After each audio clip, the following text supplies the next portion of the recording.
everyone. Today I have with me best-selling author Jessica Strawser, and I am so excited to be talking to her today because I basically stalked you, Jessica. I mean, you were like, I'm busy. I'm like, all right, I'll text you next month. And then you're like, okay, I think I can do it. And like, I was like persistent. I was telling my daughter today, I'm like, I did not let Jessica alone because I saw the reviews and so many people were like, you have to read these, read this book. Let me show. I have both of her books, but this is the one that's out right now. It's called Almost Missed You, and I wish I didn't get the glare because it's such an amazing cover. And then this, which I was so happy to get, is her new one that's coming out in March. And it said, Not That I Could Tell. Jessica, your books are so good. I can't. Okay. Yeah. Oh my gosh. So I decided one day, and I'm always reading books, right? So I picked up this one when I got it, and I was like, you know what? I'm just going to read the beginning of it and, see how it goes. Okay. I read the first chapter, and I was like, oh my God, like you had me in the first chapter. I couldn't get up. I was like, I got to read more. And then the same thing happened with this one. You have a real, the way you approach the book. I mean, that first chapter is like, bam, action, things are happening. Okay. And I'm sure other people have told you that, but I mean, I don't know. Is that, I guess that's the goal, right? Is like to be like, once you start this, you're not going to get back up. I guess so. Yeah, I that's the advice that you hear. So. But you don't always achieve that for every reader. So I'm really happy that it hooked you right away and that you liked them. Yeah, and I consider myself like the genre that I love is historical fiction, right? That's my thing. And then, that's not what I write, but I love to read historical fiction. But because I'm always like kind of weary of something too like graphic as far as thrillers go. And just so everybody knows, like these are thrillers, these are page turners, but they're not like there's nothing bad, like nothing horrible happens really. Like that's right. That's right. And they're marketed as they're really kind of a blend of women's fiction, for lack of a better term, and suspense. So it's not, and I think that's something that they're not the kind of thrillers where there's going to be dead bodies popping up every few pages. It's a suspenseful story, but the suspense comes from the relationships, and it's a little bit of a family drama. But I feel like my books they're more about friendship and relationships, but then they do have that page turning element, which is really it's what I like to read. I think Leanne Moriarty is probably one of the closest comps that you can kind of point to. Absolutely. And what I love, because I don't always get to read more than one book from an author. I mean, sometimes I'm granted that pleasure, like I got to read, I was determined. I was like, I am reading this new one, okay? Because I got the copy of it and I was so happy about it. But I don't always get to do that. But what I really loved about both of these books is that I can hear your voice in them. And I don't know how to say that other than saying it. I was trying to think of how to say that as a compliment that you understand. But as an author, like, how you pick up like a James Patterson book and you're like, I know that you don't have to have the name on it, or any Mike Connolly, I don't know, any of those other like books, and you're like, I don't even have to see who that is. I already know by the style who that is, and that's what I understood from you. And you're so young, you're such a baby, and you're like, probably not as young as you think. So thanks for saying that. Well, you're young. You're a lot younger than me, and you're about my children's age, and you just have like, I can hear it in the way you phrase things and the way you go about a story. And I knew from Almost Missed You, like I knew what I was in for this one, for the new one. And I was like, so I kind of set myself up like, okay, I know that there's so much more going on than behind the relationships. And, and so I knew like in the beginning, I'm like, okay, it's not what it seems. It's not, these people are not who they seem. But I love the friendships and the relationships, like the husband, wife. Okay. So you have the husband and wife, and then you have, to me, it's like, I broke these down. Okay. So you have the husband and the wife, and then you have the friend. And so the husband and wife in the first one is Violet and Finn. And then the friend is Caitlin, and Caitlin is Finn's friend. Okay. So that's a Finn's friend first, and then Violet kind of married into the friendship. Yeah. Right. So that leads to a whole other dynamic of friendship in that one. And then the not that I could tell, it's Kristen and Paul, and then Clara's like the friend that you find out, you know, that she's a friend. And I'm trying to talk about this without giving anything away. And this is going to be really difficult with these two books because there's so much to them. But, and then they both have like missing people in a different way. Like, right. And so it's like, Jessica must really like setting that up. Like, why are they missing? You know? I think, I never set out to write about that twice in a row, but I think I am fascinated by the reasons that people would possibly just kind of walk away from their life or walk away from a relationship. I do think that that's always been fascinating to me. But I love, you know, both of the novels alternate point of view between three characters. And as a reader, those are the kinds of writers those are the kinds of stories that I love to read. I just like getting different perspectives from different characters. And especially with Almost Missed You, and I guess we should talk more about that one since that's the one that's currently out. It'll be in paperback on February 6th, too. I should say that. It'll be new in paperback. But I wanted to kind of challenge myself to tell a story where you would need every character's perspective to get the whole story. You know, not one character could really even tell you the whole story. And I'm interested in that, how we're all sort of limited by our own perspective. I mean, there's a lot of talk in literature about unreliable narrators. And I think when people say that, they're talking about highly unreliable narrators, like in Gone Girl or Girl on a Train, where at some point in the story you realize you cannot trust the person who's telling you the story at all. Right. But really, I think we all are unreliable narrators in our life, just from the, you know, if you come home, if you get in a fender bender in a parking lot and you come home and you tell your husband about it, the story that you tell is going to be different from the story that the other driver goes home and tells, you know? So I think we're all a little bit unreliable. And so, especially with Almost Missed You, I was kind of playing with that idea of everyone being a slightly unreliable narrator of their own life and needing all three point of view character stories to be able to piece it all together. It was a little bit of a puzzle, especially since the story is told out of order, kind of jumps back and forth in time. It was a little bit of a puzzle trying to put it together. But I love how you did that. I love that it was like, it wasn't obvious. You know what I mean? And so you had to really read into the story. This is not a book you're going to skim, okay? For people out there who, you know, because I know women who can read 5 books a day, okay? You are not going to read this book. This is not going to be one of your, because you will miss it. You will miss things that are going to tell you what is going on. And I love that because, I don't know, as a fiction reader, it's like, I don't want to be able to skim through it. Like, I want to be able to think that, like, well, I can't turn 3 pages and still understand what's going on.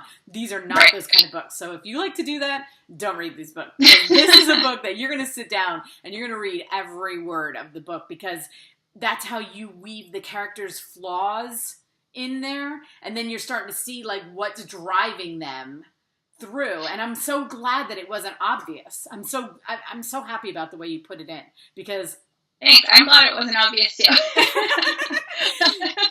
Well, you know, and I noticed. I mean, you do that really well because you also did that in this book too.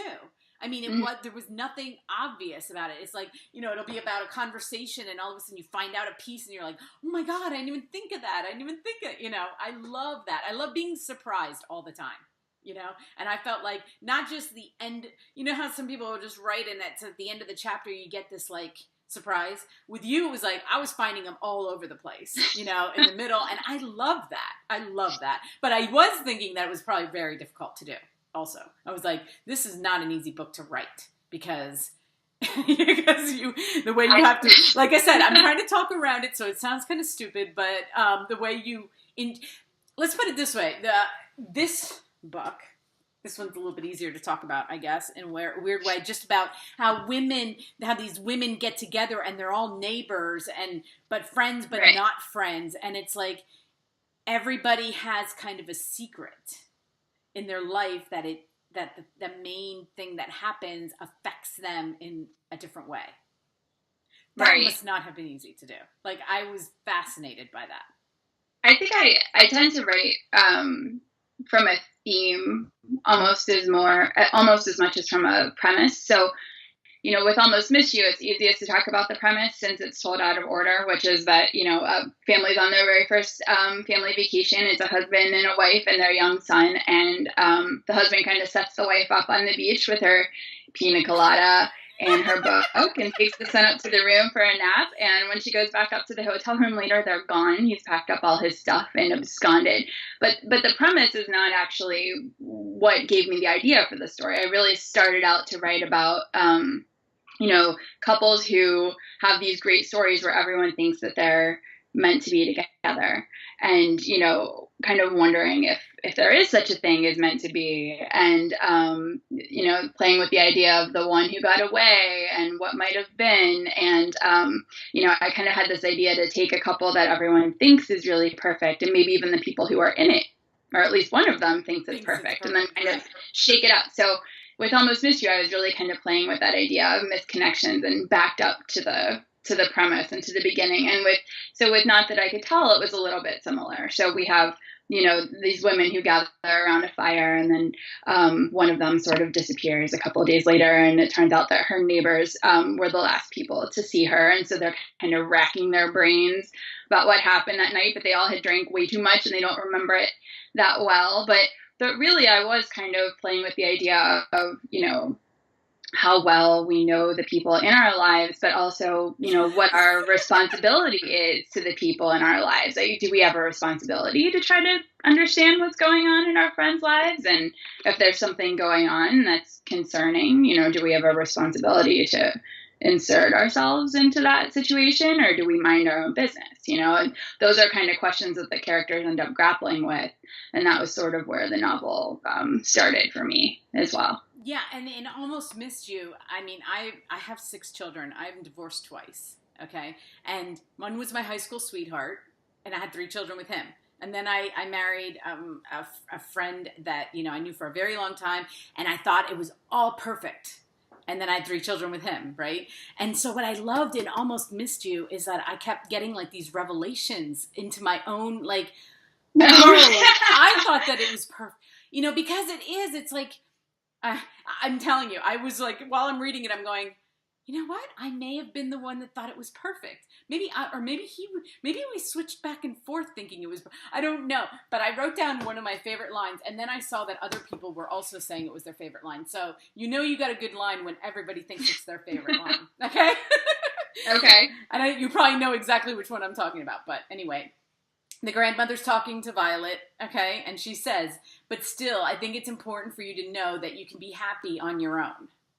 And I was thinking about how that related in my life. Like, I had to learn that, especially with the divorce from my high school sweetheart, because I didn't know different. And it was like, oh, I could just hear my grandmother saying that to me. Like, you could be happy on your own too. And it's like, what? I could? I don't even know how to do that, So but I saw other people on Goodreads were saying that was one of their favorite lines. So what were you thinking when you were writing that? Because I know that a line is so hard to get. Because I've talked to other authors about when they make it quotable, it's like you have to get the wording just right, or otherwise it kind of loses its whole, perspective, or, what you're trying to say. I think Violet's grandmother she's kind of designed to be a little bit of a checkpoint on Violet, a little bit of a mirror, but also a little bit of a wake-up call for her. Because really she's by herself, right? Her husband and her kid are gone, and so she's in this hotel, and the authorities come and they look for them, and there's no trace, and eventually she just goes home, and she's just in this house, and she's really not sure what to do. But her grandmother, who has raised her, is nearby, and so she's really the only person that she's having, these conversations with. And I think her grandma has this place to make to kind of give her a little bit of tough love and kind of say, Violet's just sitting. It's so easy to sit there and be like, but everything was perfect. I don't know what happened. And it's kind of up to her gram to say, obviously, everything was not perfect. We need to kind of re-examine this. And yeah, you were perfectly happy before you met him. I've seen you be happy on your own. Was he happy before he met you? And when Violet kind of realizes she doesn't know, she doesn't really know. So I think wasn't necessarily any one line that I struggled with, but definitely striking that balance of, Graham giving her a little bit of tough love that was also supportive. It's not mean-spirited. She's trying to help, but Violet's mad at her. She is mad at her, yes. In order the chapters were there. Right. She just didn't hear it. Yeah. But it was, to me, it's like I could just have heard my grandmother or mom saying that to me. Yeah. And then like... we've had those conversations where somebody's, kind of holding up a mirror that you didn't want to look in. Yes. For the first time. Yes, exactly. And then the relationship in this one, it's quite different. I mean, just for anybody, this is a completely different story. Okay. It's a completely different relationship, completely different marriage, and ends completely different. I mean, just it's crazy. And like I said, as much as I can hear your voice, they are completely different stories. It's just that I can sense the way you're writing and the way you go about these characters. I just love so much, because that's what made me love both books, was just loving the characters. Mm-hmm. But okay, so I'll tell you my favorite line in the other one, because I make lots of notes. I make lots of notes. So I'm gonna bookmark mine. Okay, so it's kind of near the end, but it won't ruin anything. Okay. And it says, if you can choose to love someone every day, maybe you can choose not to love them for as many days as it takes until it sticks. I love that. I have never seen that before. I've always heard the opposite of, like, you have to, you can love you have to love someone every day, because that's what marriage is. I've heard that, but then it's like, what is it not? How can you do it the other way? And is that beneficial? And it is. It can be just as beneficial if need be, And right. It's just what I get out of it, but, but it doesn't ruin anything. But those, I mean, you have a lot. I mean, I wrote down a lot. Those were just my favorite, lines in this, but there's just so much packed in this, the French, the not that I could tell, but, you're getting so many great reviews. Almost Missed You is getting, you have really, really famous authors giving you great reviews. How does that feel for your first book, for people to, like, really love it? It felt, it was pretty amazing. My day job for the past almost 10 years has been working at Writer's Digest magazine, which is a magazine for working writers and aspiring writers, people who want to do not necessarily just fiction, any kind of writing, journalism, memoir. And in that job, I've had an opportunity to work with a lot of writers who I admire. I've interviewed a lot of authors. And so, I knew that they were warm and gracious people from working with all of them for so many years. But, I think everyone, even though I've always been a journalist myself, everyone who I had interacted with knew me as an editor, primarily, which I was. And most of those people didn't even know, actually none of them knew that I was pursuing fiction writing. I was very much writing in the closet. I was a journalist and an editor who decided to try fiction writing and didn't know if I was any good at it. And so, when you do sell a book, the first thing your publisher does is they come to you and they say, what writers do you know? Who have you worked with? Is there anyone you've met, even in passing, who writes comparable stories, who maybe you could reach out to and get a blurb for your book? And I was fortunate to have met quite a few authors, but I was also very nervous to approach them, because I thought they didn't know me that way. So I thought they'd be like, oh, you're trying to write fiction now? Like, that's kind of interesting. But I don't know. I just felt very self-conscious about it. But they were all the ones who I really everybody was so gracious and encouraging. And I just think that the writing industry, it's a business where, people, it's not really competitive. Writers are just so gracious to one another. And I've seen so many writers have some measure of success, and the first thing they do is, turn around and offer a hand up to the person standing in line behind them. And it really does make you feel just very welcome, and it's reassuring, and it's a really great thing. Absolutely. That is one of my favorite things about doing this is I've become friends with so many authors on Facebook because there's a lot of pages and a lot of groups and Mm-hmm. everybody is so willing to share. Like, I read this great book. You have to read this book. And that's how I find a lot of my authors is that, they come to me and say, well, if you like my book, you should read this book. And they promote it. They promote it on their pages. It is not, I always think about that. I'm like, out of any industry, I don't know an industry that backs everybody as much, or say someone needs help. Some of those groups, they'll be like, I need a name of a character and this is what he does, and you'll get like 100 people chiming in, and I love that. I think it's awesome. I really do. I love that community of writers and how everybody's willing to help everybody else. And like I said, I had so many people being like, read her books, talk to her, try to get her on. And I was like, okay, I will. I'll try really hard. So when I was looking at your website, and you should go on, I will have the link. Jessica's got a great website. I mean, there's lots on there. And but I found that you are originally from Pittsburgh. And yes. I'm in Allentown, Pennsylvania, which is on the East Coast. Oh, yeah. Yeah. Mm-hmm. But I go to Pittsburgh every other weekend because my boyfriend lives in Pittsburgh. Every other week. Wow, that's a haul. Yeah, we switch back and forth. He works in New York. We're all over the place. Whatever. We go all over the place. But, and then I saw you went to Moon, and I'm like, I know where that is. Like, I'm getting to know Pittsburgh really well since I've been doing it for the last, 5 years or so. And I love Pittsburgh. And I was like, oh, she's a Pittsburgh girl. That's awesome. So, you're in Ohio now, right? Right. And these books I'm in Cincinnati now where NFL fans do not love Pittsburgh, but that's okay. I have a foot in both. But what about the Penguins? Do you like the Penguins? I love the Penguins. I go see the Penguins all the time. Like, we get tickets all the time to go see the Penguins. And, with all the Stanley Cup, we've been seeing playoff games, and it's so much fun. So I'm not really football, but I love hockey. It's really frustrating not being able to get good hockey on TV all the time here in Ohio. Right. So I was actually just home visiting my parents last weekend, and the Pens had a series on, and so I got to watch a couple of games in a row, and it's always a treat. I have to pay to get the Penguins. Okay. You do have to pay. Yeah. So. Okay. So, and I also saw. So you have. All right. So for everybody, so this book is out. You can get it right now. I will have the link to it. This book is coming out in paperback in February. February. On paperback. That's right. This is the hardback, which I love the cover. And it's also in audio. It's in audio now too. And I listened to some of the audio. I always get Whisper Sync, but since I had the hardcover, I just got the audio because I have Audible credits, like crazy. Just because the narrator was really good. She did a really great job. She did a really good job, even though I read more than I listened to for this book.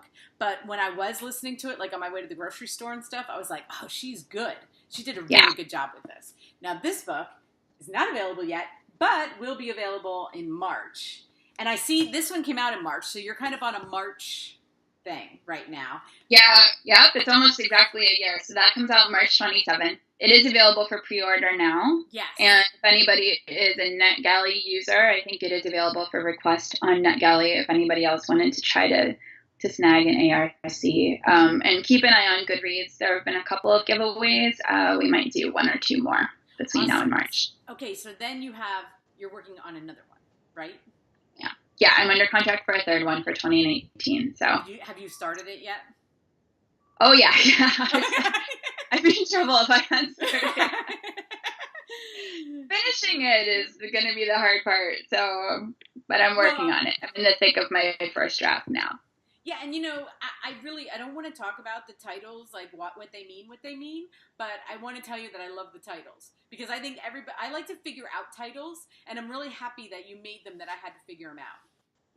I like titles that change your interpretation of them can change after you read the book, and I feel like both of those managed to hit on. Absolutely. I was like, you can tell you put a lot of work into the title because as you're reading it, you're like, oh, it means this. And then you read more and you're like, oh, no, it means this. So I love both the titles a lot. I mean, that adds to the, the whole mystery of the book. But I am so happy that I got to talk to you. You have no idea. I'm just thrilled. And then the fact that I was able to read both books, like I said, I don't get to very often. And I'm so happy that I got to read both of them. You're amazing. I can't wait for your next one. So. Thank you. That's fine. Well, when the next one comes out, I'd be happy to talk with you. Yes, that would be awesome. So thank you so much, Jessica. All her links will be there. She's she's everywhere, and we'll make sure all of them get put up so they can find you. And go to her website. Great. I loved your website. You did a great job with it. So thank you. Yeah. So have a great day. We'll talk soon. All right. Thanks. You too. Okay. Bye-bye. Bye.